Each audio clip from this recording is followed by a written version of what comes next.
right. So I'd love to welcome everyone to the Legally Blissed Conversations podcast. And I would especially love to welcome Miss Christina Previte.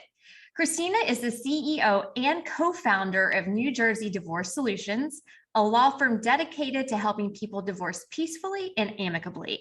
Christina is also the co-host of the Divorce Happy Hour podcast and host of Wake Up Call podcast, where she interviews badass people about how they got where they are. So welcome again, Christina. Thank you so much for being here. And I want to say that Wake Up Call podcast really was the inspiration for Legally Blissed. I was like, I want to do something similar, but not exact. Like I really want to focus on female lawyers and giving them an opportunity to tell their stories. And I know that's really a lot of what you do with Wake Up Call.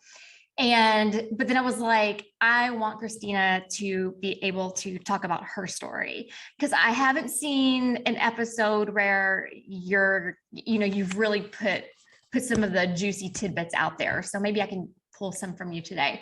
But welcome again. I'm so happy you're here. Thank you so much. Well, thank you for the compliments. Thank you for inviting me. I appreciate it. Yeah. So I would love to know, why did you go to law school? Why did Christina become a lawyer? Oh gosh, it feels like it was such a long time ago. I think looking back on things, I think something was pulling me towards that. We can always say that everything looks, in hindsight is 2020. But at the time, I really wanted to do something challenging. I just wanted to do something where I knew that when I was done, like, oh my God, I can't believe I did that. And for me, I don't know why at the time that was law school. Did you go directly to law school out of undergrad? I didn't. When I left undergrad, I kind of was a little lost, like I think a lot of people are. What I thought I wanted to do sort of turned out not to be really what I wanted to do. And unfortunately, I wanted to be a psychologist. I thought that that's what I wanted to do. And then I decided I didn't want to do that. But once you get out of undergrad with a liberal arts degree, you kind of have nothing and everything all at the same time. You can, right? Like you can do anything. You have the degree, but there's nothing specialized. Right. Yeah. So I sort of drifted for a while. I ended up working as a financial aid advisor at a college, which actually turned out to be a pretty good experience. But, at the time, it kind of feel like it was just a placeholder until I figured out what I wanted to do. And then I went to law school 2 years later as a part-time student. Okay. All right. So how was that experience for you? Well, I did not love law school. I've heard this expression that if you love law school, you'll hate practice, but if you hate law school, you'll love practice. And I sort of found that to be true because I feel like I really wanted to do something hands-on, practical.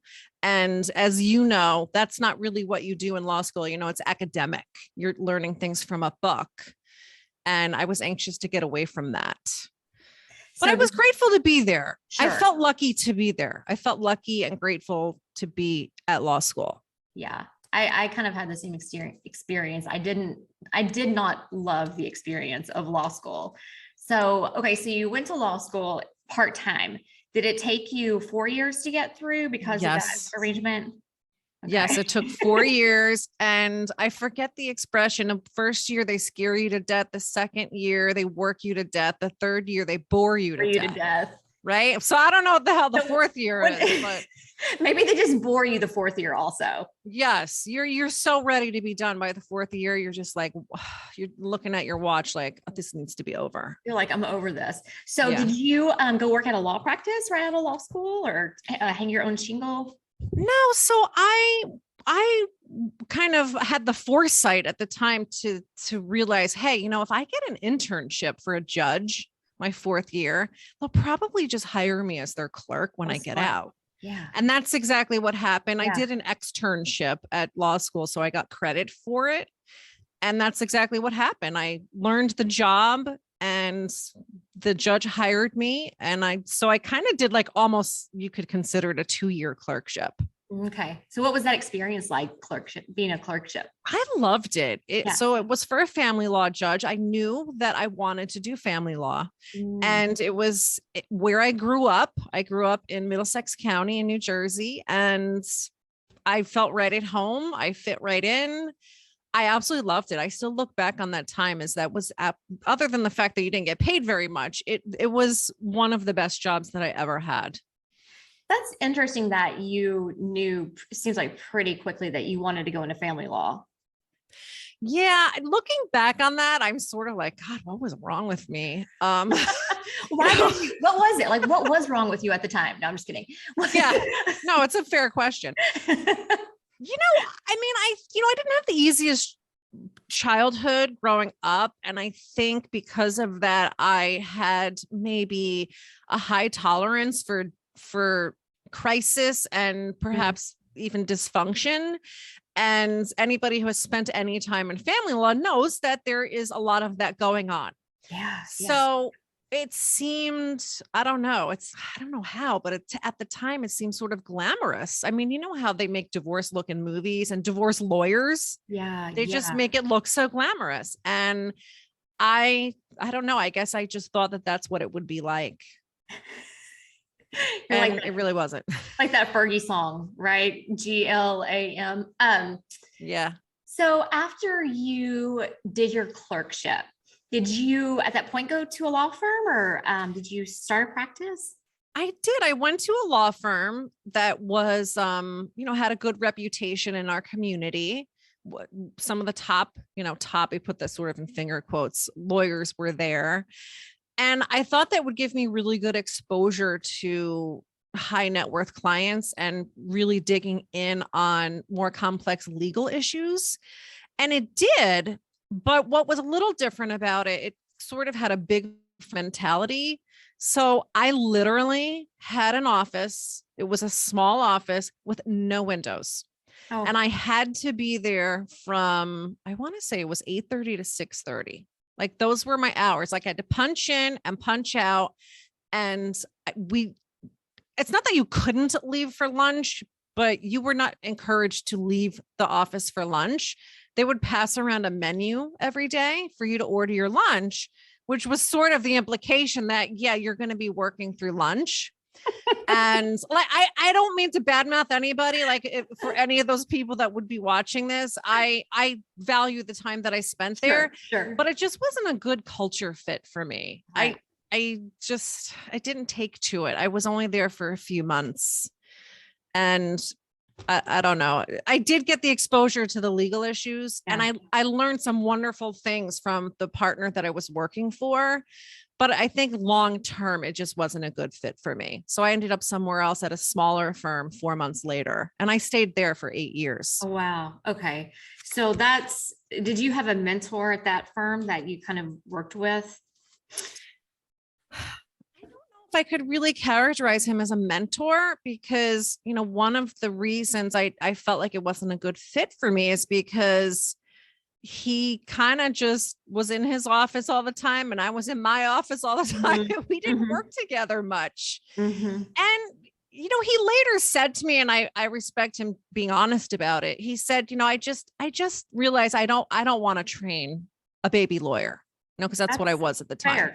Right. Yeah, it's fair. And I get it because I get it now. I'm really not in a position where I want to do that either. Yeah.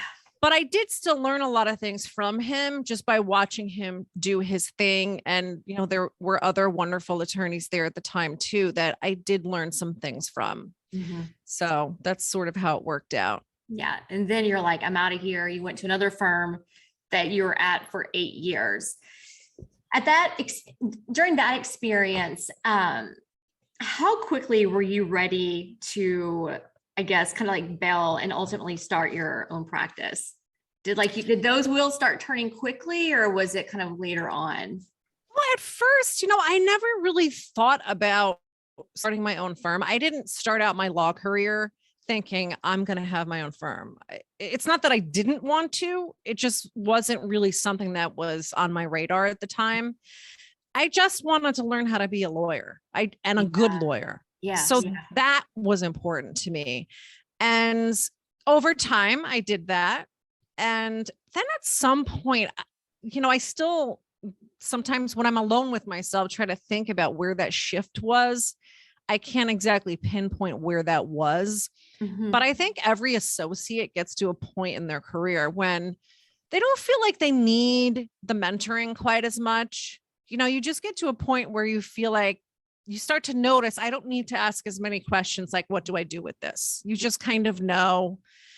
And I think when you get to that place, you kind of feel less like you need to be at a firm.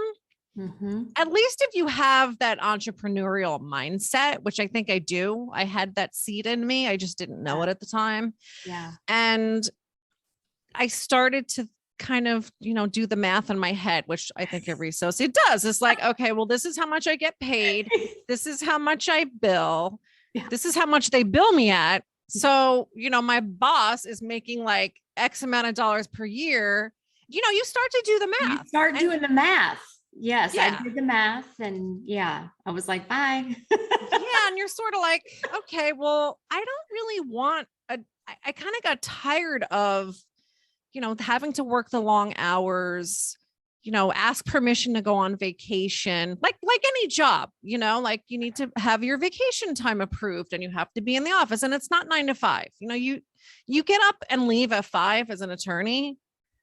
That's not cool. Like anybody who's worked at a law firm knows you can't, that's frowned upon. It is frowned upon. Right. Yes. And I just got tired of that. And I thought, this is not what I want my entire career to be. Mhm. Mhm. So, so I just felt like it was a good time for me to go out on my own. I wasn't going to go work for someone else. So it was either I stay here or I go out on my own. And I chose the latter. So were you excited about that, or scared, or all of the above? I None guess of I you. was a little scared. I mean, I think the fear always, and I know this from talking to other people who have done it, is you're always afraid you're not going to get any clients. Yeah. Like, even though you've already calculated, I only need 5 clients. I only need to bill like 10 hours a week to make what I make now. You're still afraid you're not going to get those clients, but it didn't happen. I did get the clients, and I think once that happened, I thought, why didn't I do this sooner? And I always tell people, that's what you're going to think. Cause I think that has been most people's experience that I've spoken to, is they do think that is, I don't know why I was afraid. I, should have done it sooner, but I think in some ways I probably should have been more afraid than I was, because even though we do the math, right. And, you start to think, God, I'm getting so taken advantage of, that he's making like 10 times what he pays me. There's some truth to that. But what you don't see as an associate is you don't see all the other things that go into running a firm, and, right. Payroll and management and marketing, and just, keeping the building in order, and your insurances and payroll taxes. There's so many things. There's a long list of things, and you don't see all that. Mm-hmm. So I definitely, to be fair to my old boss, yeah, he was making money, but I get now that he was doing a lot of other things too. And there were a lot of other responsibilities. Right. There's a lot that goes on with respect to keeping the lights on in like these big firms, especially. So when you started your own practice, did you bring over any clients from the firm that you were at, or were you kind of starting from scratch? I didn't leave my guy on the best terms. I wanted to, but it's sort of an age-old story that when you leave, oftentimes your partner, whomever you work for, they're not happy about it, right? Yeah. So sometimes a battle ensues. And I really, I respected the gentleman that I worked for. He taught me a lot. I learned a lot there. And I really did want to leave on the best terms possible. And I tried to do that. Didn't work out as well as I had hoped. And I had actually offered to stay on and finish the cases I had on a per diem basis, which I thought was pretty generous. I don't know anybody else who's done that. And he declined. Mm-hmm. And so predictably, most of my clients followed me. Mm-hmm. Mm-hmm. So I kind of, I already had this automatic book of business. Oh, good. Okay. Yeah.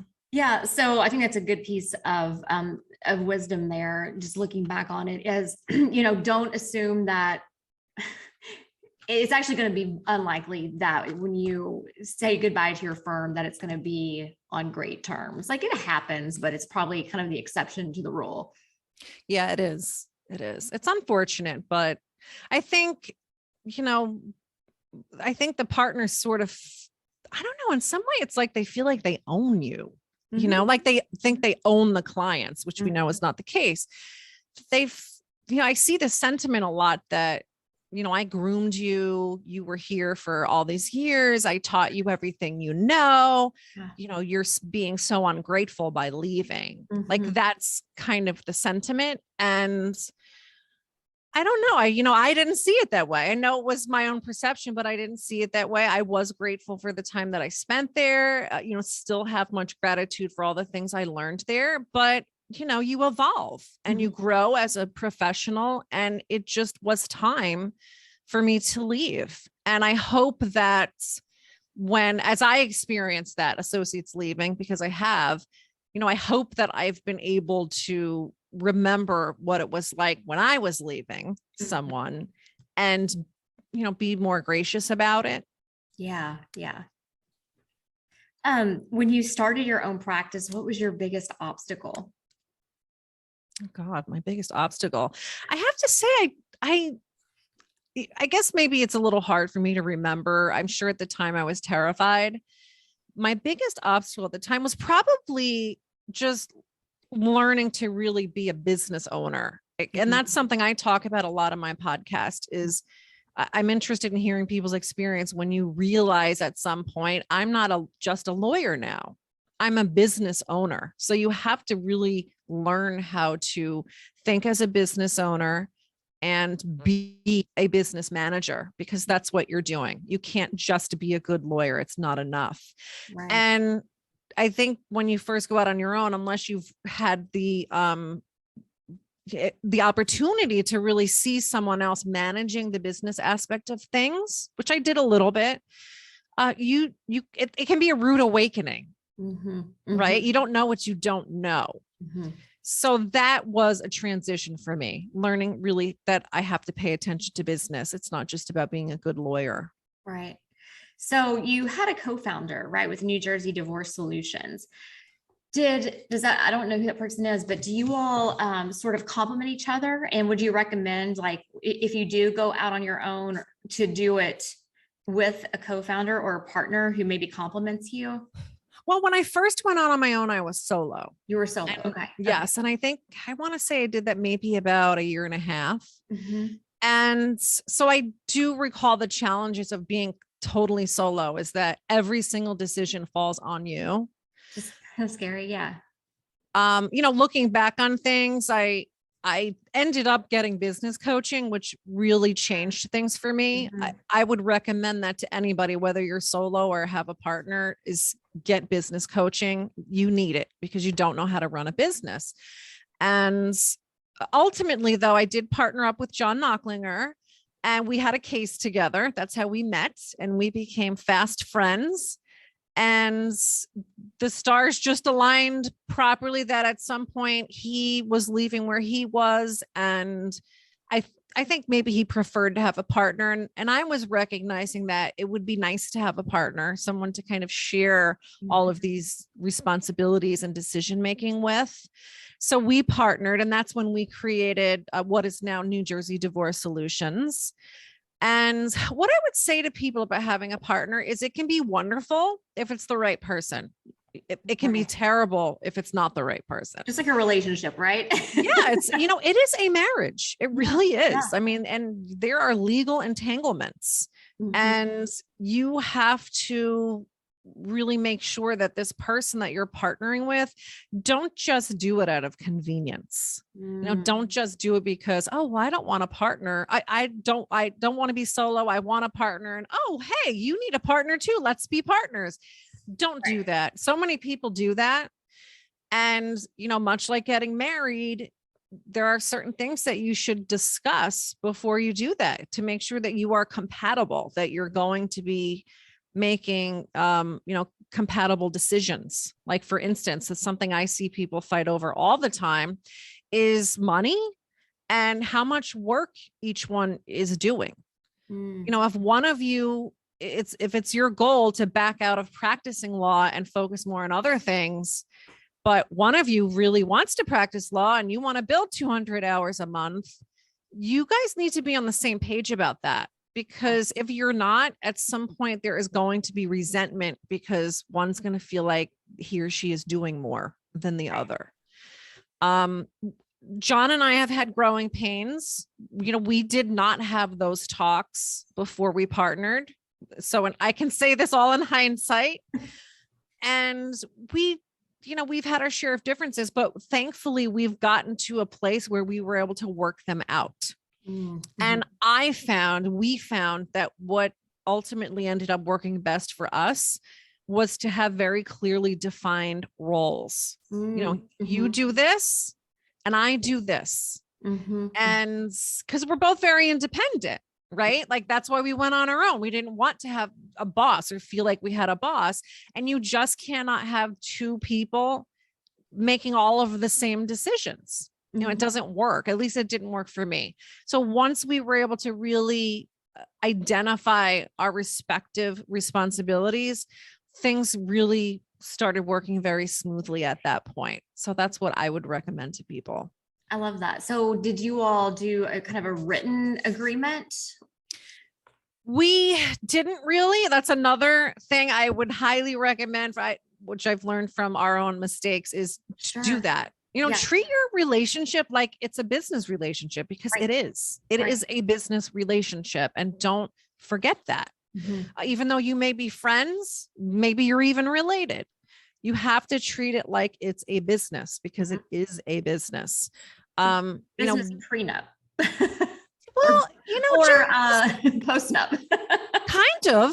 I mean, there's going to be sticky things that pop up here and there. Mm-hmm. And I always say that the written agreement isn't necessarily because, you're worried someone's, maybe going to screw you over or something like that. Although it happens. Like, let's be realistic. Those things happen all the time.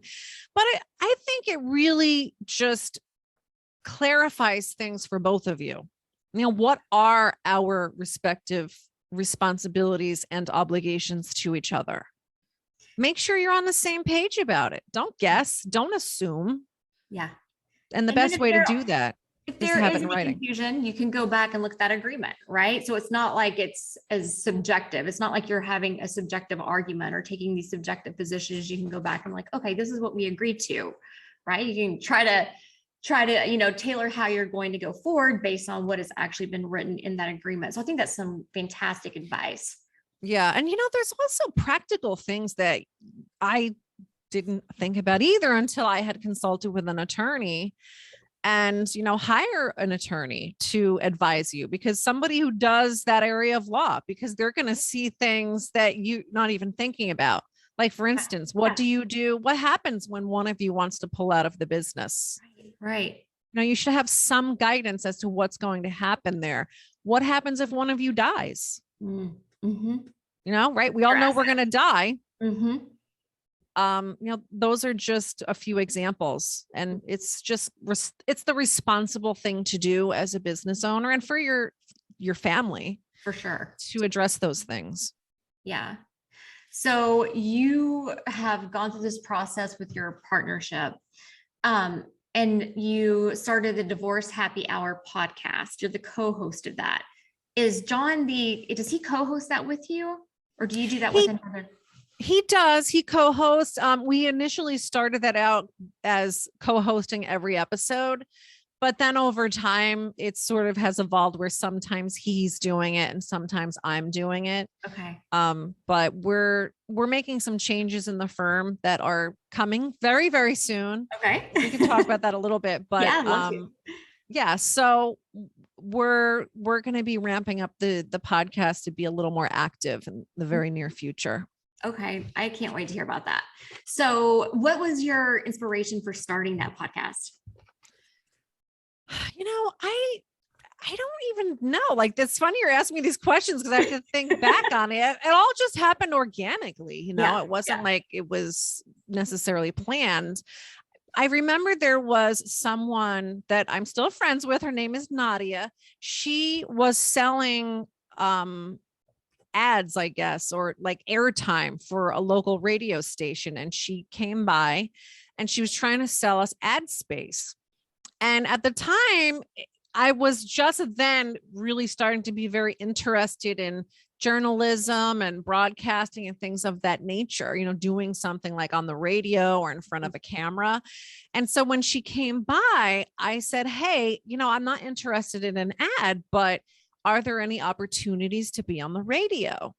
So she said, well, yeah, you can buy space. You can buy like airtime. Yeah. And so John and I had been talking about doing the podcast, and this opportunity just came by at the right time.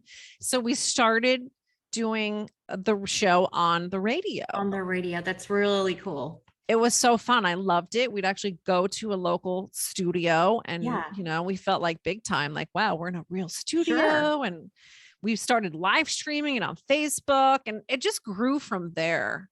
Mm. Was that a good business development generator for you all? It was. It gave us a lot of visibility. And I always tell people about advertising because this is something I hear a lot. And again, a lesson I learned too in my travels is people think, oh, well, I'm not going to buy that billboard anymore or that print ad because I didn't get anybody from it. Because you're waiting for someone to call and say, hey, I'm only calling because I saw you right there on that billboard.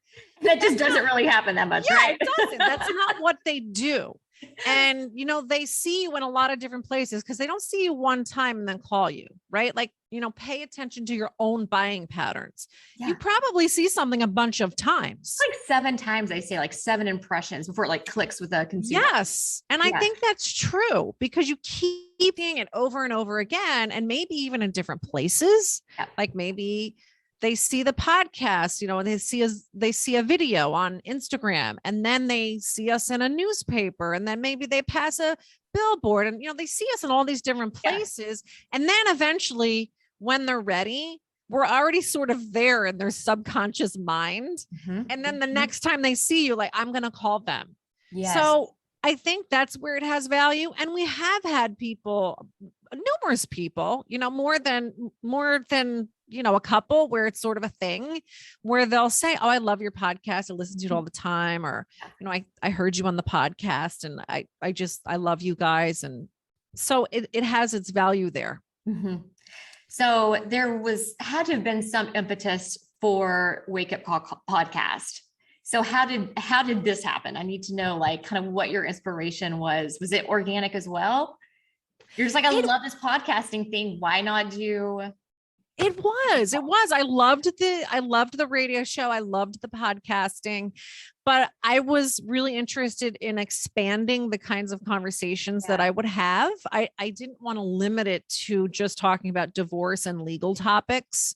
So I thought, well, I'll just start my own podcast and I can just interview anybody about anything that I want. Yeah. And I sort of say I'm like just a naturally nosy person, and I think curious. Yes, curious. I prefer that. And I think you probably know from your experience with your own podcast is that you can sort of get away with asking people questions on your podcast that maybe you wouldn't be able to ask them in another setting. True. Right? Yeah. They just sort of expect it, because you're interviewing them. But when you meet someone at a dinner party or a bar event, you're not interviewing them. Right. So if you start asking them just these rapid fire questions about different things, they're going to be like, who is this weirdo? Why is she asking me all these questions? So that was sort of, what sparked it. Yeah. And I just love it. And it just kept doing it. So you're like, I can be weird and curious on my own podcast. That's kind of the beauty of the podcast, right? Like you can kind of do whatever you want with it, which is amazing and scary at the same time. Yeah. And, there's no pressure to get like 1 million downloads, right? I mean, if you were hired by a major network for a show, first of all, you'd have to be somebody known and recognized for them to even do that. But even then, when you get on the show, you have to have ratings. They're not going to keep you Right. around. Right. But with a podcast, anybody can do it. Yeah. Right. Like, and it doesn't matter if you have 1 million downloads. It doesn't matter if you have 2 downloads. If you're enjoying it and you're getting something out of it, then you can keep doing it.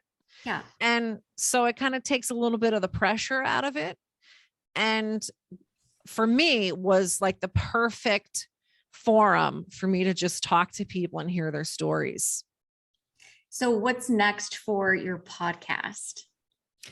I don't really know. I'm still doing it. I was religiously pumping out episodes every week, sometimes more. And I think I slowed down a little bit on that. And I'm just being a little more choosy about the guests that I invite on. Before I felt like there was just this obligation, like, gotta publish every week. And now I'm sort of like taking some time to reflect, like, who do I really want on the podcast? Like, what kinds of stories or experiences or people do other people maybe want to hear from? Right. So, also I'm going back to school. I was accepted into Columbia University for a journalism program. Okay. Congratulations. Thank you. Congratulations. So let's talk about that. When is this going? When's this going to start? It sounds like journalism is a thing that you love.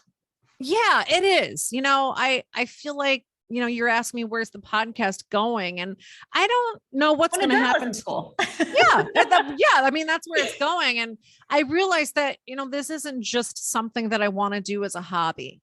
I mean, I would do it as a hobby forever, but it's growing into something bigger where it's not going to just be a hobby. It's going to be a career, a new career. I'm very excited about that. And I don't know where it's going to go. I'm going to school with an open mind. I am very much looking forward to learning from the best in the industry. Amazing. And just seeing what happens, seeing where things go.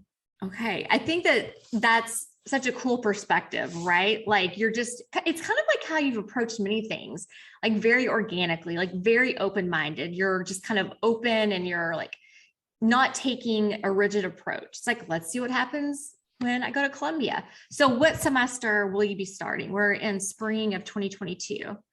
Yeah, I start in the fall. It's a fall start only. Okay. And it was sort of fortuitous the way even the application process happened for me, because I've been thinking about it for a few years.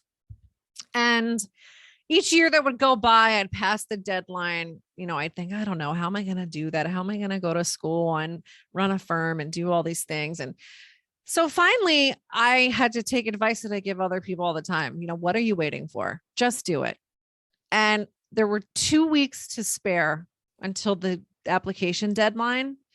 And I had to submit, various materials and essays and letters of recommendation. And by some miracle, got it all done within those 2 weeks. And then 2 months later, exactly to the day, I got my acceptance letter. So I just feel like it was meant to be. It just happened when it was supposed to. It happened the way it was supposed to. And I start in the fall, and actually starts late August. Okay. And in the meantime, New Jersey Divorce Solutions is sort of winding down, because John and I have started another business. It's called NetSquire. And it will provide, it'll provide, so it's sort of like a play on words, like Internet Esquire. I love it. And thank you. And it will provide online mediation services for divorcing couples and online document preparation for divorcing couples. And it's been something that we've talked about starting for a long time now. We just never really got it off the ground. Mm-hmm. And, the timing was right. And it took more of a priority for us. And I think we've finally gotten it to a place now where it will fill a gap in the legal services that are presently available for people. Mm-hmm. To get a divorce, have a professional do their paperwork, give them some limited legal advice, and do it for one affordable flat fee. without heavy litigation. Yeah. Because there are people that need that. There are people that want that.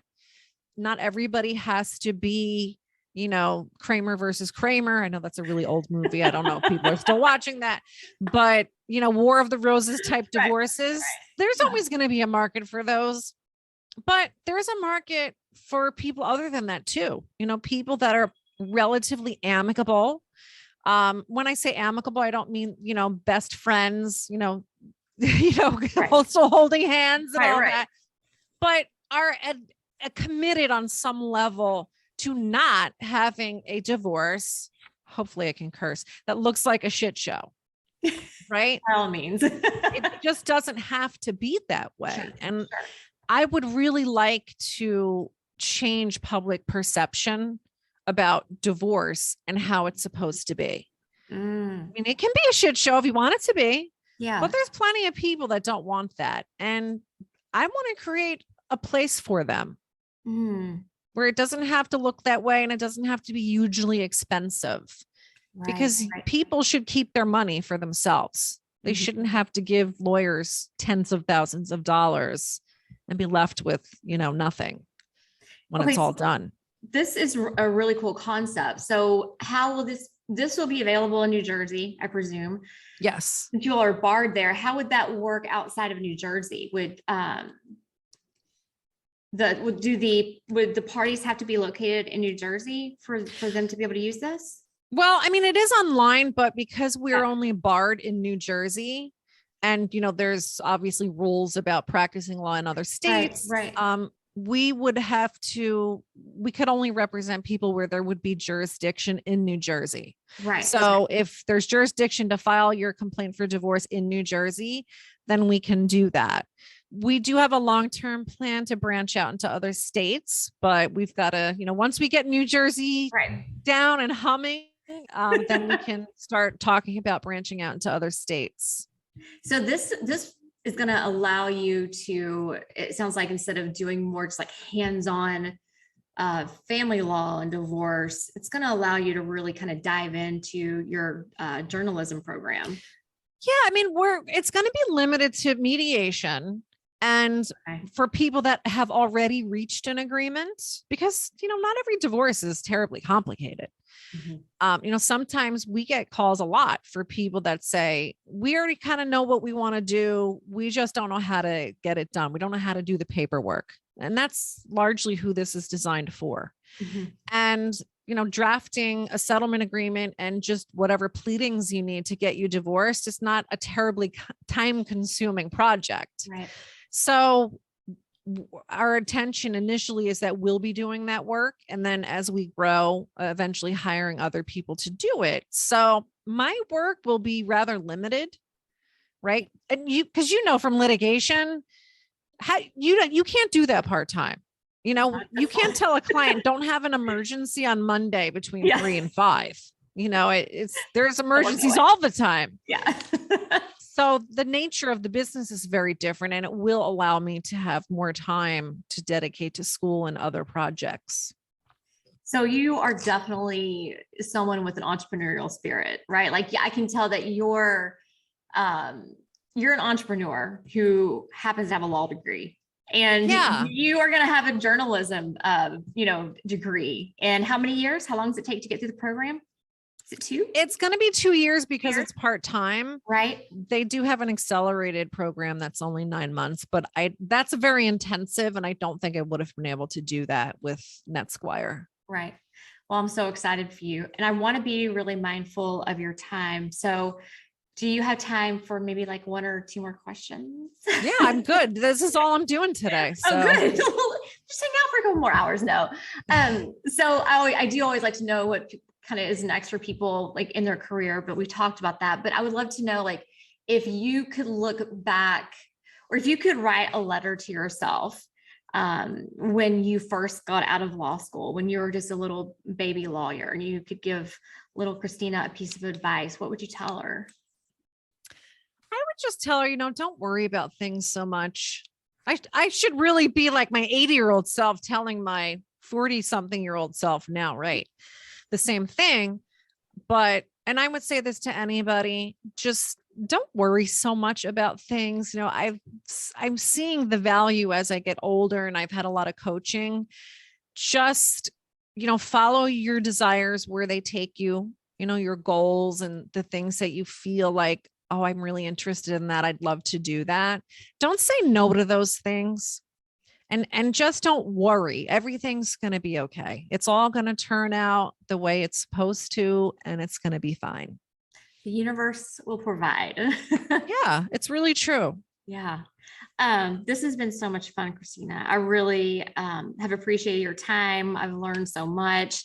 I think one, great piece of advice that you gave too is like, why wait? If there's something that you want to do, maybe you've been out of law school for 10 years, 15 years, or maybe even 20 years. And there's something like you have a passion, like go for it. If you want to go to journalism school, go for it. Yeah. I just posted Facebook wisdom, I call it. Yeah. And there's this little postcard. It says, it's never too late and you're never too old. Oh, I love that. Yeah. I'm living by that. On that note. Thank you. Thank you so much for hanging out with me. And I would love to connect with you again in a few months, especially like after you start school. I'm sure you're going to be so busy, but I think journalism is something that I've been interested in as well at some point. And I would love to know how your experience is going in a few months. I'm sure it's going to be amazing. You're going to kill it. Excellent. Thank you so much. I appreciate the encouragement, and good luck with your podcast. I think you're doing great. I love what you're doing, and I can't wait to see where you land. Maybe we'll see you at Columbia one day. Maybe. I would love it. Who knows? We'll see. Maybe you'll be a professor. Like you never know, right? You never know. Right now, I would be surprised if that happened, but I think what I want to do is make documentaries. Oh, but we'll see. We'll see where my interests take me. So I have to know, what kind of documentaries are you interested in? Is there a certain like genre that you love?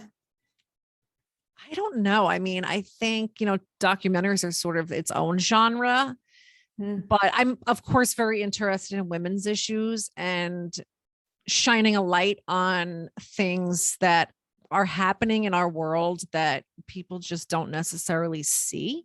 Like my favorite topic is the Harvey Weinstein reporting that Ronan Farrow did. It was brilliant. I haven't read that book, but is it good? You should read it. It's an incredible book. And issues like that, like the Jeffrey Epstein story, just fascinated by those kinds of stories. So anything that's, women's empowerment oriented is probably going to be, you're going to see that coming from me.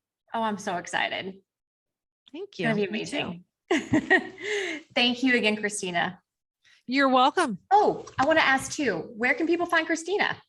Oh, well, thank you. Yes. Well, in addition to Wake Up Call podcast, where else can people That's right. Wake Up Call the podcast. I mean, the best place to find me and, see what I'm doing and find any links is on Instagram. I'm at the Prev.